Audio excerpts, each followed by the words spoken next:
Salam saudara, renungan kita hari ini adalah 2 Tawarik pasal yang ke-11.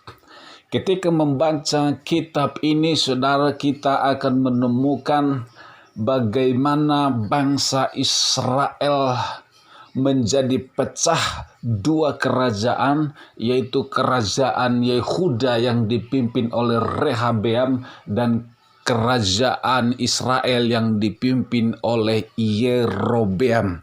Bapak, Ibu, Saudara yang dikasihi oleh Tuhan, firman Tuhan berkata perpecahan ini terjadi karena bangsa Israel sudah tidak lagi mentaati Tuhan, dan Tuhan mengizinkan mereka mengalami perpecahan, dan orang Yehuda ingin berperang melawan bangsa Israel, orang Israel, dan Tuhan melarang mereka berperang karena mereka adalah satu keluarga di dalam Tuhan.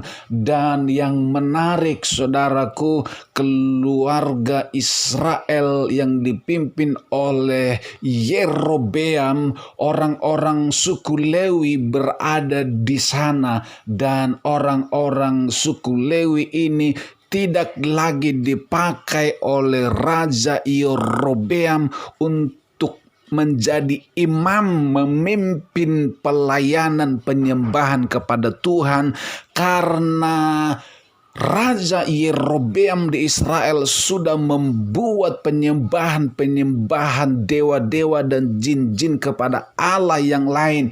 Itu sebabnya orang-orang suku Lewi ini, orang-orang yang punya hati pelayanan ini, orang-orang yang punya hati menyembah ini, mereka memutuskan untuk berlari berpindah kepada kerajaan Yehuda yang dipimpin oleh Rehabeam, dan mereka loyal dengan Rehabeam dan menjadikan kerajaan Yehuda kokoh selama 3 tahun. Karena di kerajaan Yehuda di Yerusalem, Raja Rehabeam membangun kemah Daud, mewarisi pondok Daud yang dibangun oleh Raja Daud, kakeknya dulu. Dan itu yang mereka bangun, orang-orang yang haus dan lapar akan Tuhan, yang mencari Tuhan, mereka lari kepada Yehuda, ke Yerusalem. Saudaraku yang dikasihi oleh Tuhan, walaupun kerajaan Israel yang dipimpin oleh Yerobeam sudah murtad meninggalkan Tuhan, ternyata masih ada orang-orang yang haus dan lapar di sana, sehingga mereka mau mencari Tuhan tidak ada di sana karena raja sedang menyembah Allah-Allah lain. Dan mereka memutuskan mencari Tuhan di Yehuda, mencari Tuhan di Yerusalem, karena di Yerusalem ada penyembahan, karena di Yerusalem ada pondok Daud, karena di Yerusalem ada tabut Allah yang dibangun oleh Raja Daud, yang dilayani oleh Daud beserta dengan tim-tim penyembahannya. Saudaraku yang dikasihi oleh Tuhan, masih ada rasa lapar dan haus bagi sebagian orang Israel yang mencari Tuhan. Saudaraku yang dikasihi Tuhan, ini luar biasa, saudara. Kita belajar dari kegagalan Saul, kita belajar juga dari keberhasilan Daud. Saul gagal, saudara, karena dia tidak menghormati Tuhan, karena dia tidak menghargai tabut Tuhan, tabut perjanjian itu, saudara. Tabut perjanjian itu Tuhan suruh dibuat oleh Musa di padang gurun ketika perjalanan menuju tanah perjanjian, karena Allah berkata, aku mau hadir di tengah-tengah umatku Israel, yaitu aku hadir di dalam tabut perjanjian ini. Kemana tabut ini dibawa, aku selalu mendatangkan mujizat dan perkara besar. Itu sebabnya bangsa Israel selalu membawa tabut itu sampai ke tanah perjanjian. Setelah sampai di tanah perjanjian, tabut itu di masa pemerintahan kerajaan Saul, tabut itu diabaikan oleh Saul. Dia tidak merawatnya, dia tidak menghargainya,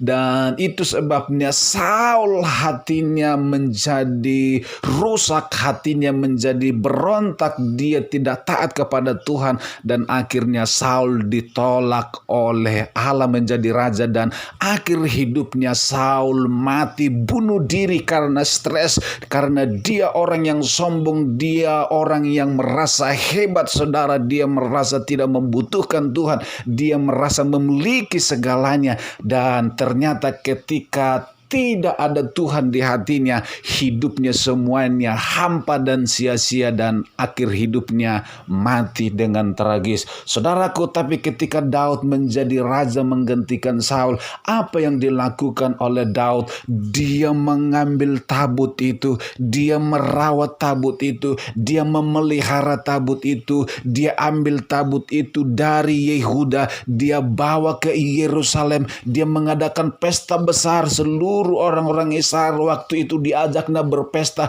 mereka menari-nari, melompat-lompat. Firman Tuhan berkata, Raja Daud menari-nari seperti orang gila, kayak orang kesetanan, karena dia menunjukkan rasa sukacitanya di hadapan Tuhan. Bahkan orang yang melihat Raja Daud menari-nari seperti orang gila dan membicarakannya dan menjelekkannya, dan firman Tuhan berkata orang itu dikutuk Tuhan dan dia tidak punya anak. Saudaraku, Raja Daud melakukannya itu karena rasa hormatnya, rasa cintanya, rasa sukacitanya, rasa kagumnya kepada Tuhan yang hidup. Saudaraku yang dikasihi oleh Tuhan, akhirnya tabut perjanjian itu dibawa ke Yerusalem, dan di Yerusalem Daud membuat sebuah kemah, membuat sebuah pondok untuk tabut perjanjian itu.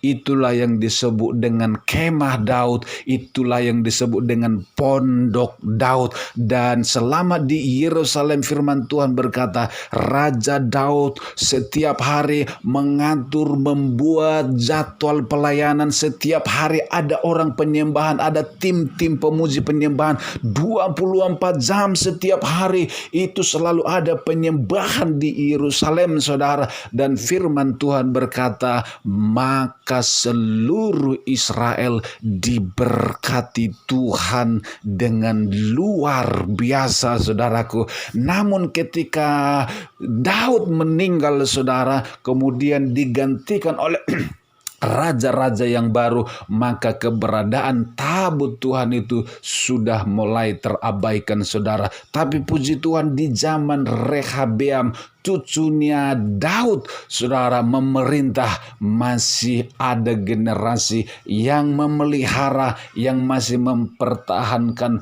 gaya penyembahan Daud, hati yang lapar dan haus untuk mencari Tuhan di Yerusalem. Saudaraku yang dikasihi oleh Tuhan, firman Tuhan berkata, Daud hatinya lembut, dan Daud diberkati Tuhan menjadi orang yang hebat. Dan firman Tuhan berjanji kepada Daud, keturunanmu, anakmu akan memberkati bangsa-bangsa. Itu sebabnya Yesus Juru Selamat dunia lahir dari keturunan Daud. Saudara, kenapa saudara? Daud hatinya penyembah, Daud hatinya lembut, Daud hatinya taat. Walaupun Daud pernah melakukan kesalahan, saudara, tapi dia berbalik kepada Tuhan. Dia diampuni oleh Tuhan dan dipulihkan Tuhan. Dia dipakai Tuhan kembali. Berbeda dengan Saul. Ketika Saul berontak kepada Tuhan, dia tidak ada rasa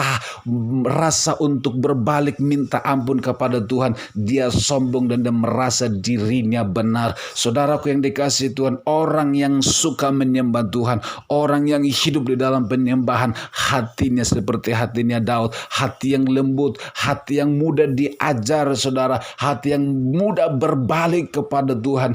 Sekalipun kita melakukan kesalahan, tapi hati kita berbalik kepada Tuhan dan hidup berjalan di dalam kebenaran. Saudaraku yang dikasihi oleh Tuhan, masih adakah hari-hari ini hati yang menyembah di dalam diri saudara dan saya? Masih adakah hari-hari ini hati yang lapar dan haus bagi kita, saudara? Saudaraku yang dikasihi oleh Tuhan, Kalau sudah tidak ada rasa haus dan lapar akan Tuhan, berarti hati kita sedang mengalami kematian, roh kita sedang mengalami kematian, saudaraku. Kalau kematian rohani terjadi dalam diri kita, apa yang terjadi? Lihat saja Raja Saul, bagaimana hidupnya dan akhir hidupnya. Tapi kalau ada rasa lapar dan haus terus ada di dalam hati kita, kita terus pelihara hidup menikmati hadirat Tuhan. Lihatlah Raja Saul yang diberkati Tuhan luar biasa, dan keturunannya demi keturunannya diberkati Tuhan. Anak cucunya tidak pernah meminta-minta. Saudaraku yang dikasihi oleh Tuhan, mari cek hatimu saat ini. Sudahkah engkau memiliki hati yang lapar dan haus akan Tuhan?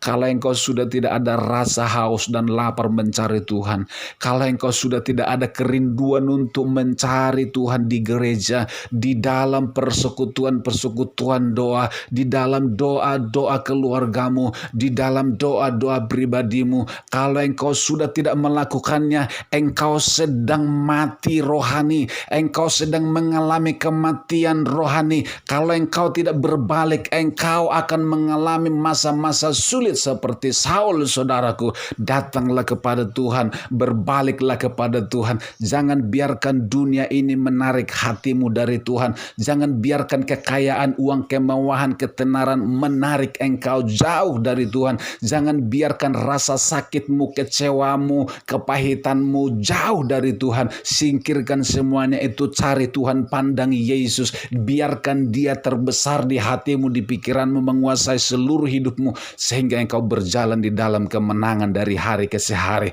Terima kasih Bapa buat firman Tuhan hari ini. Di dalam nama Yesus, mari tarik kembali hati kami untuk menyembah Tuhan, untuk haus dan lapar akan Tuhan. Karena kalau kami tidak ada rasa haus dan lapar akan Tuhan, kami akan mengalami kematian rohani yang mendatangkan malapetaka, yang mendatangkan banyak masalah dalam kehidupan kami. Tapi ketika kami terus hidup di dalam hadirat-Mu, kami akan terus menerima kekuatan yang baru. Kami akan terus menerima semangat yang baru. Kami akan terima pewahyuan, pengharapan yang baru dari hari sehari sampai akhir hidup kami. Kami percaya Tuhan, sekalipun banyak masalah yang menimpa hidup kami percaya jika kami tinggal bersama dengan Tuhan, ada kekuatan yang luar biasa yang kami miliki untuk menghadapi segala perkara, dan selalu ada mujizat dan jalan keluar karena Allah selalu bersama dengan kami. Bapa, terima kasih.